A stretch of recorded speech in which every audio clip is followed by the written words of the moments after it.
نحمده ونستعينه ونستغفره ونعوذ بالله من شرور انفسنا وسيئات اعمالنا من يهده الله فلا مضل له ومن يضلل فلا هادي له واشهد ان لا اله الا الله واشهد ان محمدا عبده ورسوله.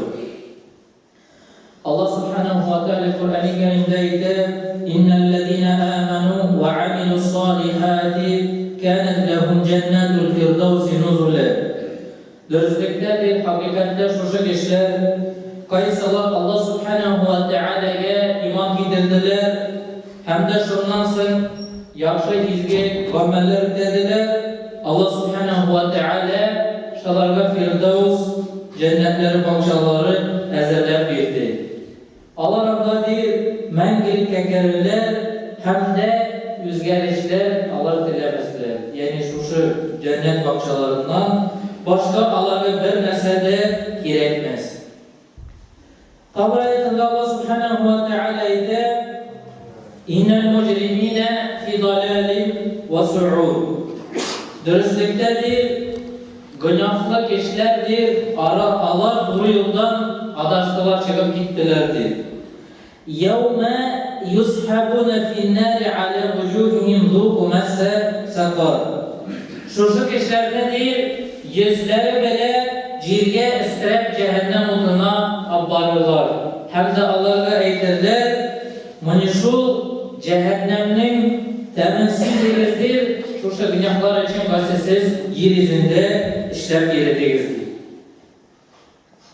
Peygamberimiz Muhammed sallallahu aleyhi ve sellem ayette hadis kudusi Allah Teala ayette mendir müzemmen kullarıma izgi kişiler gelir. Kayser Allah Teala'nın yolunda doğru vardılar. Cennettedir, şuşunda eyberler ezerler birdimdir. Kaysanadır, kişi yüzü görmegendir. Kişinin kulağı işitmegendir. Hem de haterine de kilgeni akılanadan değil, eyber kergeni yoktur. Doyuştundu, görmegen, işitmegen, bilmegen, akılga da kilmegen, şunda eyberler Allah subhanahu wa ta'ala bizge cennette ezerler birdi eğer de biz onun doğru yolu bile varsak. Peygamberimiz tabi hadisinde ise enne bir kadın kızdır.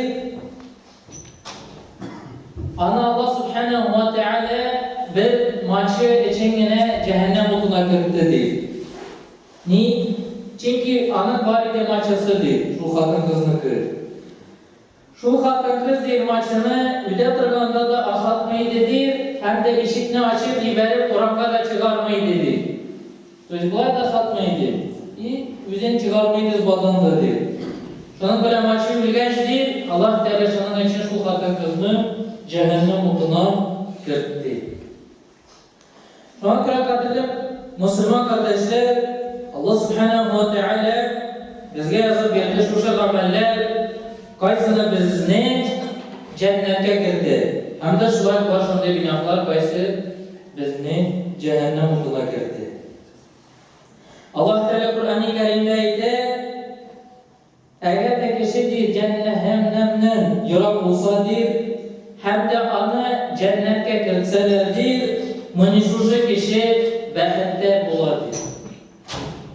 Hem de yedirgen enne cehennemke kırıtıran kişiler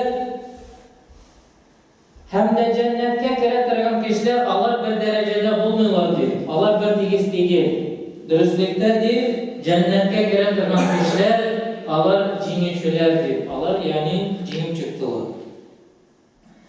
Peygamberimiz Muhammed sallallahu aleyhi ve sellem ayette eğer de 6 aylar için nimasız bilsegizdir.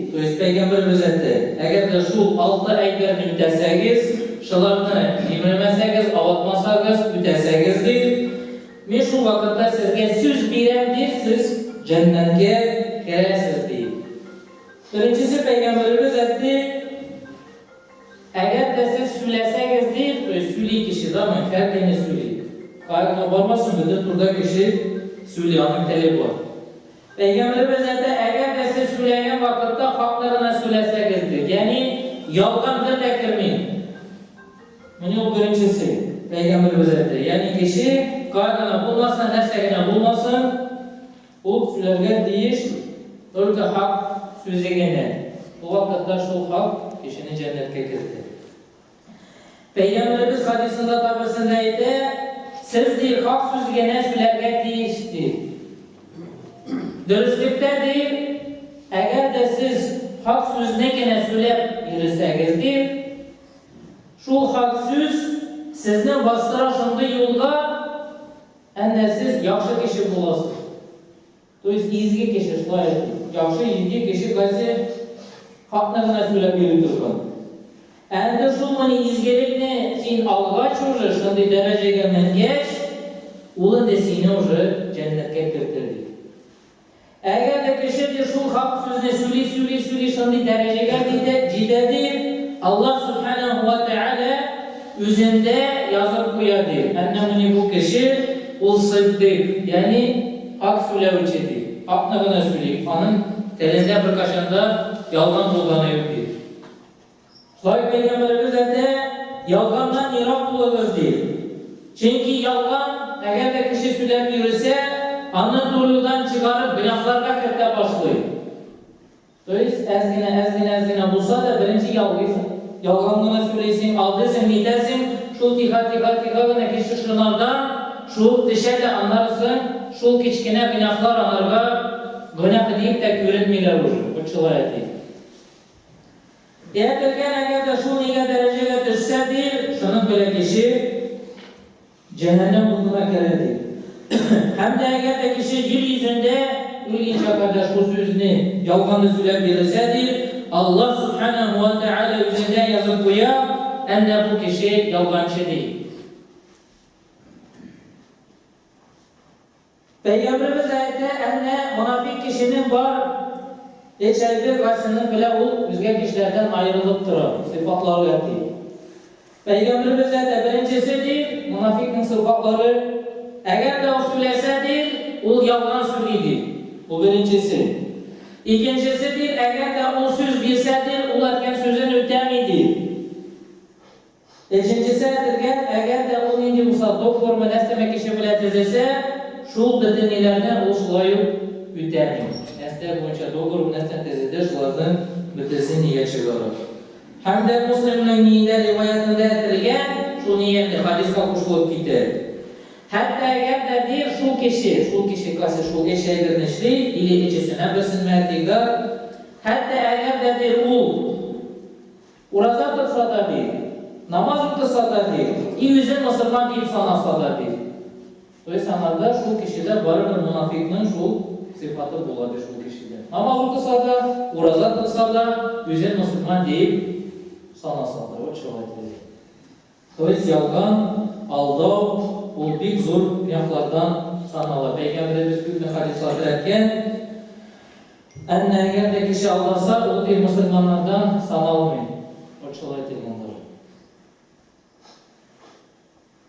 Tavsiye ettirgen Peygamberimiz Muhammed sallallahu aleyhi ve sellem ayette kaç içinde söz birimiz, Peygamberimiz söz biri enne biz cennete gireriz değil. Peygamberimiz ayette eğer de siz değil, ninti bu sada söz bilseniz, uşandırsanız, şunu siz öterge deyişdir. Eğer deniniz, bu söz uşandırdın kilem deyip, nestemle tağı nesletsen mi, şunu siz bilgen sözünü öterge deyiş. Eğer de sen şunu ötersen, Peygamberimiz sen cennete girersin. Peygamberimizin hadisinde şöyle getirgen, ثلاثة أنا خصمهم يوم القيامة. Kıyamet gününde de şu eşittirdiği kişiye karşı bulunmam diye. Birincisi değil, eğer de Allah Teala'nın ismi bile söz bilse, onlar seni ütemese diyor, aldasa diyor. İkincisi şu kişi değil, kaysı kim kıl değil, şunu kıl deyip satsa diyor, akçasını aşağısa diyor. Dolayısıyla kimden de ırlagan mı, inken mi, şu kişinin kıl deyip satka. Lakin o kıl değil. İşu akçasını aşağıda değil. İkincisi Peygamberimiz eğer de sen kimle Musa eşkiye aldın, şu kişi sen koşkan işini ütedi, akçasını sen anlarga gülemedi. O şol iş türlü kişiye Peygamberimiz aytdı, men karşı bolurman dedi. Üçüncüsü Peygamberimiz Muhammed sallallahu aleyhi ve sellem aytdı, emanetlerden üterge değildi. Emanet olmazsa, bu sana nerse verilgen. Mesela köşeklerde sumkımı, aybetmi, maşinası, nefesimi kaldıra, ot mesine kaldıra, mantık raygamı, saklaptıra, karab durabilir. Dolayısıyla emanet sana verildi, sinanı saklaptırırlar değildi. Allah Teala Kur'an-ı Kerim'de ayette, İnna Allah ya'murukum en tu'addul emanati ila ehliha. Allah Teala sizge kuştadır, emir kıldı, ennesi şul bilirgen sizge emanet nedir? Şul kişiye yüzüne girip atarlar değildir. Şolay bu emanetke bedin tırmışımızda kere. Çünkü anda edilgen namaz oku, urazat tutu, sadaka veriyor, kadınlarını karav, balalarını terbiyele, ul bütünüsü sanallah emanet kasını Allah Teala bizge verdi, biz herkese şularda bütünüsü üterge deyiş. Allah bütünüsü emanet kası bizden üstümüzge koyuldu. Peygamberimiz Muhammed sallallahu aleyhi ve sellem'den bir kişi girip soradı, bizim dinimizde en şimdi ciniler şimdi yumuşak nerse oldu. Peygamberimiz aytdı, eğer de sen etsen ki eşhedü en la ilahe illallah Muhammed Resulullah. Ana Resulullah en şimdi korkunçlu nesedi, şimdi ağır. Peygamberimiz aytdı, ol değil, eğer de sen emanetini ödemesendir. Daha şu hadiste aytilgen, kişi değil, eğer de emanetini tutmasa, emanetini ödemesedir, o dinsiz kişi sanılır. Dolayısıyla dini yok. Namazı da yok değil, zekatı da yok, nesnesi de yok değil. Ödetilgen. Kimlik emaneti yok değil, onun imanı da yok değil. Şulay işik, eğer de kişinin teherete bulmasa namazı yok değil. O şulay işiksin, namazın sana almıyor, eğer de teherete bulmasa şulay yok, senin dinin de yok değil, imanın da yok, eğer de sen emanetini ütemezsin.